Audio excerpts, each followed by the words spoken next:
Hello everyone. In today's lecture, we are going to discuss about the allograft rejection, an example of type 4 hypersensitivity reaction. But before that, we should know what is transplant and process of transplantation. So, in this lecture, we are going to discuss about the transplantation process and its history. The graft or transplant is nothing but the transfer of living cell, tissue and the organ from one part of the body to an another, or from one individual to an another individual. So, in simple word, transplantation can be defined as the transfer of organ or tissue from one individual to another individual. And usually, the individual from whom the transplant is taken is called donor, while the individual in or on the transplant is transferred is called an recipient.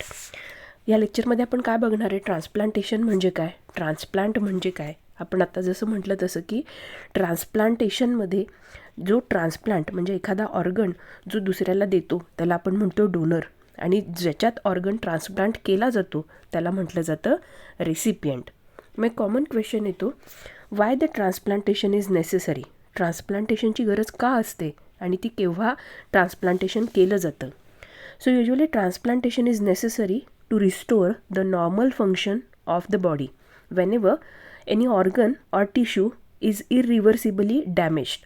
कधी कधी गरज पडते, समजा एखादा organ किंवा tissue इरिपेरेबली damage झाला की आता तो कुठल्याही मेडिसिनने किंवा त्याला ऑपरेट करून आपण जेव्हा रिस्टोर करू शकत नाही, अशा सगळ्या ऑर्गन आणि टिश्यूला आपल्याला रिप्लेस करायचं, डॅमेज जर असा झाला असेल टिश्यू तर त्याला रिप्लेस करायला ट्रान्सप्लांटेशनची गरज पडते. Or sometime when an organ or tissue is congenitally defective. Congenitally defective means right from the birth काही काही इंडिव्हिज्युअलमध्ये त्यांच्या बॉडीमधले काही टिश्यूज किंवा ऑर्गन्स जे डेव्हलपच झालेले नाही आहेत, त्यावेळी अशा इंडिव्हिज्युअलमध्ये ट्रान्सप्लांटेशनची गरज पडते. So just to restore the normal function of the body transplantation usually केलं जातं. मग आपण जे ट्रान्सप्लांटेशन ज्याचं करतो, आपण ज्या ऑर्गनचं ट्रान्सप्लांटेशन करतो त्या ऑर्गनला, ते टिश्यूला आपण म्हणतो ट्रान्सप्लांट, किंवा त्याला साध्या भाषेत आपण म्हणतो ग्राफ्ट. सो हा जो ग्राफ्ट आहे किंवा हा जो ट्रान्सप्लांट आहे, on the basis of its nature आपण त्याच्यासाठी वेगवेगळ्या टर्म वापरतो. For example, on the basis of the organ or tissue transplanted, the transplant हा क्लासिफाईड ॲज, आपण जो ऑर्गन किंवा टिश्यू ट्रान्सप्लांट करतो त्याच्या बेसिसवर ट्रान्सप्लांटला कधी कधी नावं दिली जातात. For example heart, kidney, skin etcetera. So जर आपण ट्रान्सप्लांट जे म्हणतो त्यावेळी एकतर कुठला ऑर्गन आहे त्याच्यावर त्याला नावं दिले जातात, और समटाईम द ट्रान्सप्लांट, आपण जो ऑर्गन ट्रान्सप्लांट करतो तो फ्रेश असू शकतो किंवा स्टोअर केलेला असू शकतो. So the transplant may be fresh one, fresh tissue और ऑर्गन, और दे may be a stored once. एक तर स्टोअर्ड असतील किंवा फ्रेश आपण म्हणूयात की टिश्यू युजली ट्रान्सप्लांटेशनसाठी यूज केले जातात. मग कोणते कोणते लाईव्ह आपण म्हणूयात की ग्राफ्ट किंवा फ्रेश ग्राफ्ट यूज केले जातात, तर किडनी, किडनी असेल, हार्ट असेल, तर युजली हे लाईव्ह ग्राफ्ट आहेत. आणि नॉन लिव्हिंग किंवा आपण ज्याला म्हणतो स्टोअर्ड असतील, त्याचं एक्झाम्पल काय, तर बोन्स आहेत, आर्टरीज आहेत. या नॉन लिव्हिंग किंवा आपण त्याला म्हणतो स्टॅटिक ग्राफ्ट आहेत की जे काय केले जातात, ट्रान्सप्लांट केले जातात.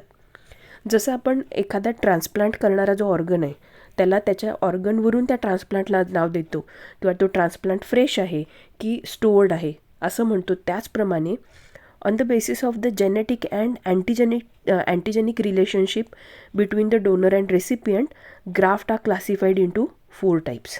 जसं आता आपण फ्रेश आणि स्टोअर्ड म्हटलं, लाईव्ह आणि नॉन लिव्हिंग म्हटलं, किंवा आपण स्टॅटिक आणि स्ट्रक्चरल ग्राफ्ट म्हटलं.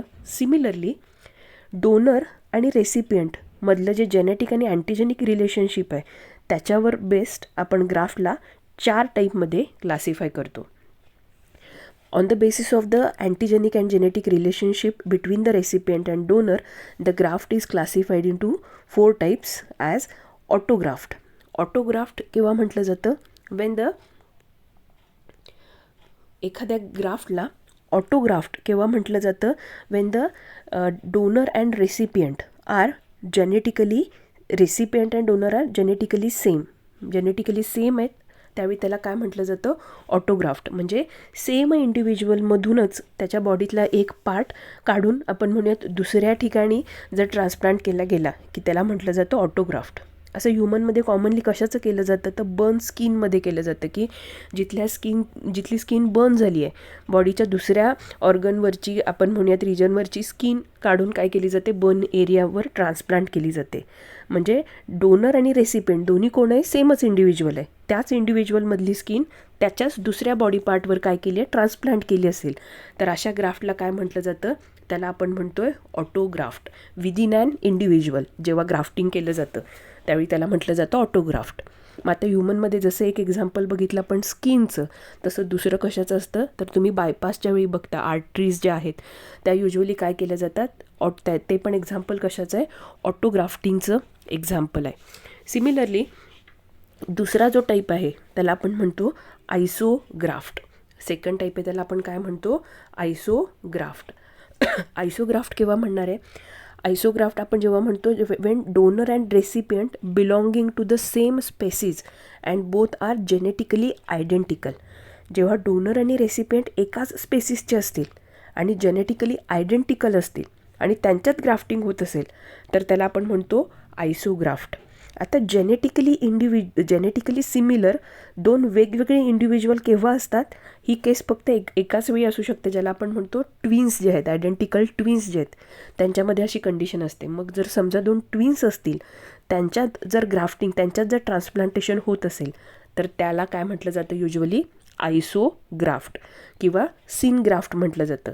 आयसोग्राफ्ट का म्हटलं जातं, कारण दोन्ही इंडिव्हिज्युअल सेम स्पेसीसचे तर आहेतच पण जेनेटिकली सुद्धा आयडेंटिकल आहेत. The third type of graft is allograft. Allograft केव्हा म्हटलं जातं, when the donor and recipient belonging to the same species but they are genetically non identical.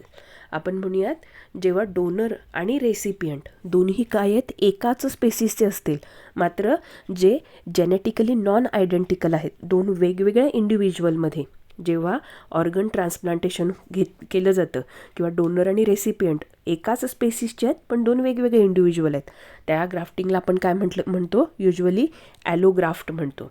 और sometime it is also known as a homograft. ॲलोग्राफ्टलाच काय म्हटलं जातं, homograft म्हटलं जातं. And the fourth and last type is xenograft. When the donor and recipient belonging to the two different species. when the donor and recipient belonging to the two different species and they are genetically different असणारे species different आहेत म्हटल्यावर, त्यामुळे असे जे graft आहेत त्यांना काय म्हटलं जातं, झेनोग्राफ्ट. और it is also known as a heterograft. Heterograft. All these are the examples of graft. But in this lecture or in the transplantation reaction, we are mainly discussing the homograft or we are going to discuss about the allograft rejection. आपण जे बघणार आहे type 4 हायपरसेन्सिटिव्हिटी reaction, ज्याच्यात आपण rejection ज्या ग्राफ्टचं बघणार आहे त्याला आपण म्हणतो ॲलोग्राफ्ट रिजेक्शन. म्हणजे असा ग्राफ की जो एका सेम स्पेसीसला बिलॉंग करणाऱ्या दोन इंडिव्हिज्युअलमध्ये झालेलं ट्रान्सप्लांटेशन रिॲक्शन आहे. जे दोन इंडिव्हिज्युअल जेनेटिकली नॉन आयडेंटिकल आहे, जेनेटिकली डिफरंट आहेत मात्र दोन्हीही एकाच स्पेसीसचे आहेत, त्याला आपण म्हणतो ॲलोग्राफ्टिंग किंवा त्या ग्राफ्टला आपण म्हणतो होमोग्राफ्ट. आणि होमोग्राफ्ट रिजेक्शन किंवा ॲलोग्राफ्ट रिजेक्शन आपण ह्याच्यात डिस्कस करणार आहोत. सो ग्राफ्टिंग ही मेथड आपल्यासाठी काही नवीन नाही आहे, कारण आपल्या पुराणातसुद्धा ग्राफ्टिंगचं किंवा आपण म्हणजे ट्रान्सप्लांटेशनचे बरेच एक्झाम्पल्स बघायला मिळतात. We also find the reference regarding the transplantation in the Sushruta Samhita. Sushruta संहितेमध्ये आपल्याला ट्रान्सप्लांटेशनचा रेफरन्स मिळतो. त्याच्यात skin grafting for reconstruction of the severed nose आपल्याला बघायला मिळते की त्याच्यात रेफरन्स दिलेला आहे skin ग्राफ्टिंगचा.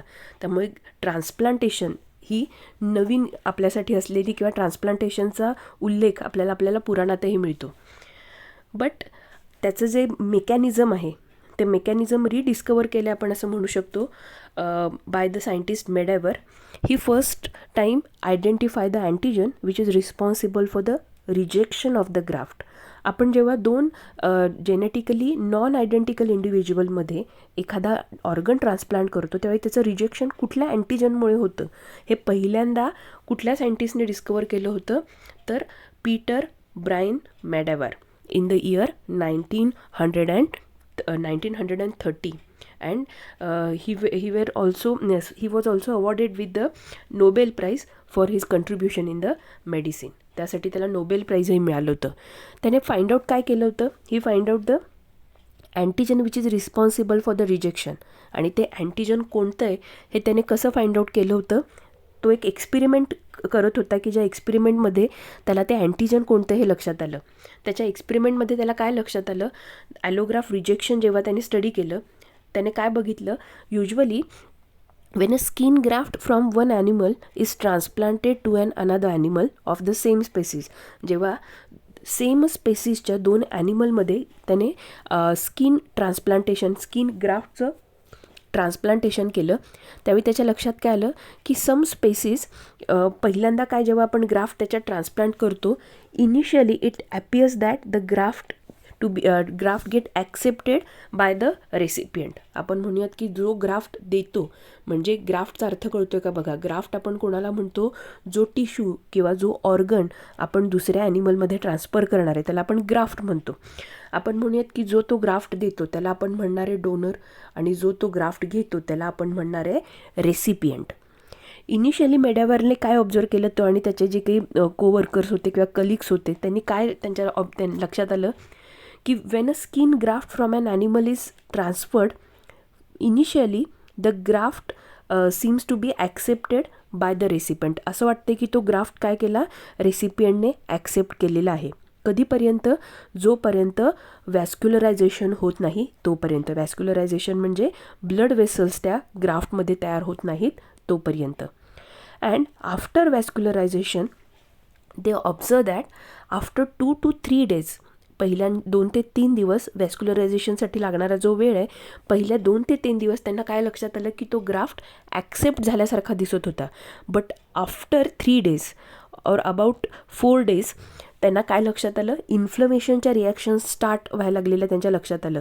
And after the inflammation reaction become evident the graft is invaded by the lymphocytes and macrophages. त्यांच्या लक्षात काय आलं की जसं इन्फ्लमेशनच्या रिॲक्शन दिसायला लागल्यात तशा ग्राफ्टमध्ये मॅक्रोफाजेने लिम्फोसाइट्स इन्फिल्ट्रेट व्हायला लागल्यात. तिथं सगळ्यात जास्त नंबरमध्ये कोण आलेल्या दिसल्या त्यांना, मॅक्रोफाजेस आणि लिम्फोसाइट.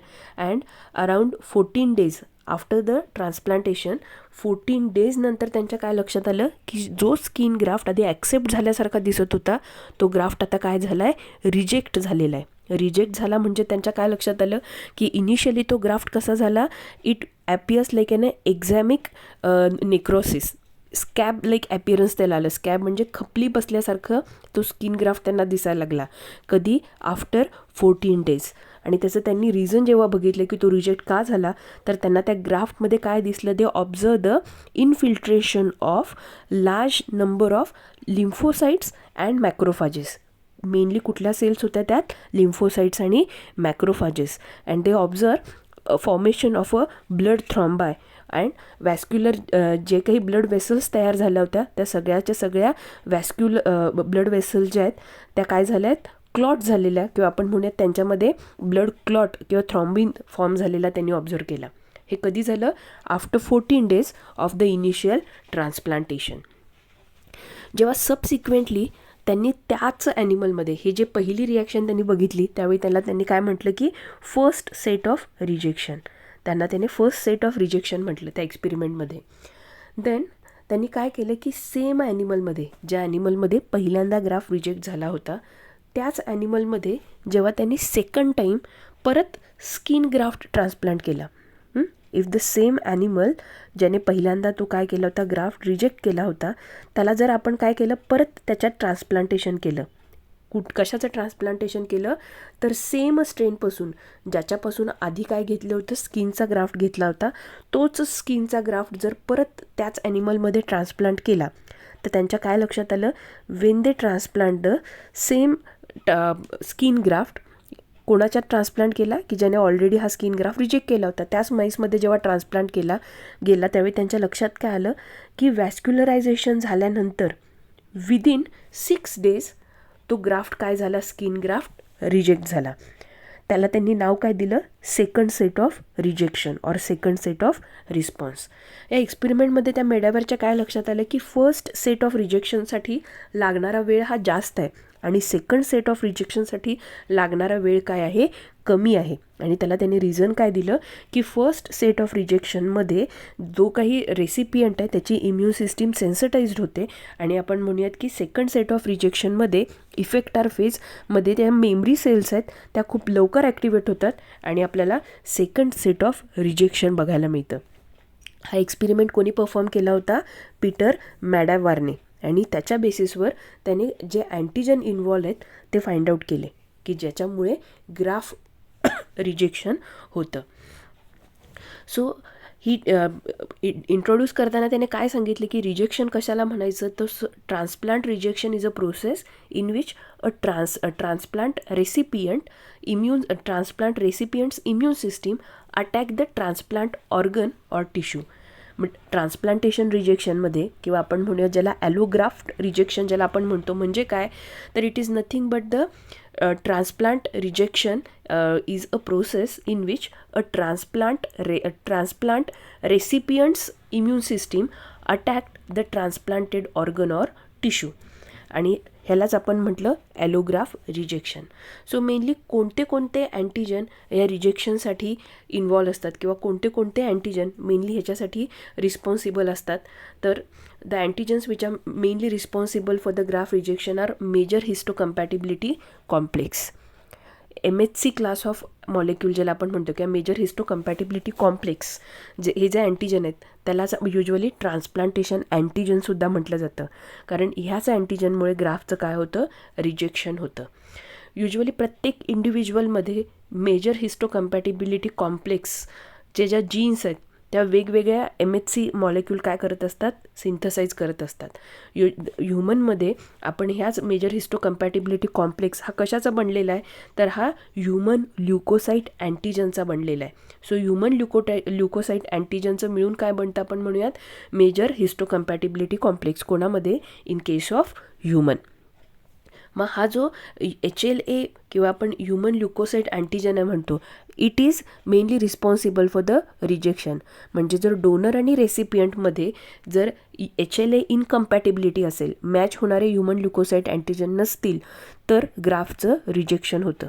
आणि कोणत्याही दोन इंडिव्हिज्युअलमध्ये 100% MHCचं मॅचिंग होत नाही. एक्सेप्शन फक्त असतं ते म्हणजे होमोझायगॉटिक ट्विन्स, आयडेंटिकल ट्विन्स. अदरवाईज कुठल्याही दोन इंडिव्हिज्युअलमध्ये 100% MHC मॅचिंग होत नाही, म्हणजे HLA मॅचिंग होत नाही.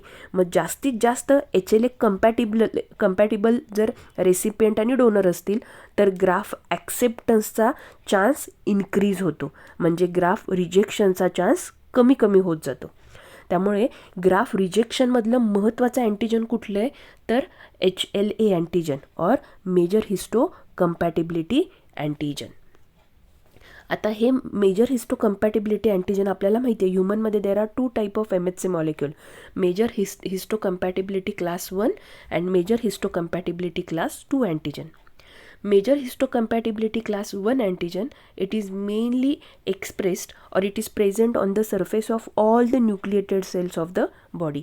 आपल्या बॉडीमधल्या सगळ्या न्यूक्लिएटेड सेलच्या सरफेसवर काय आहे, MHC क्लास 1चा अँटीजन आहे.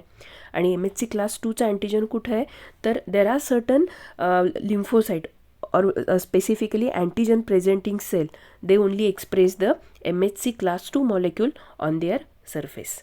So हे जे MHC क्लास 1 आणि MHC क्लास 2 मॉलिक्यूल आहेत हे मेनली कशासाठी रिस्पॉन्सिबल आहेत, तर ह्या ग्राफ रिजेक्शनसाठी रिस्पॉन्सिबल असलेले अँटीजन आहेत आणि म्हणून त्यांना म्हटलं जातं ट्रान्सप्लांटेशन अँटीजन.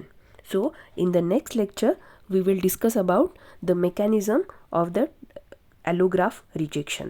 थँक्यू.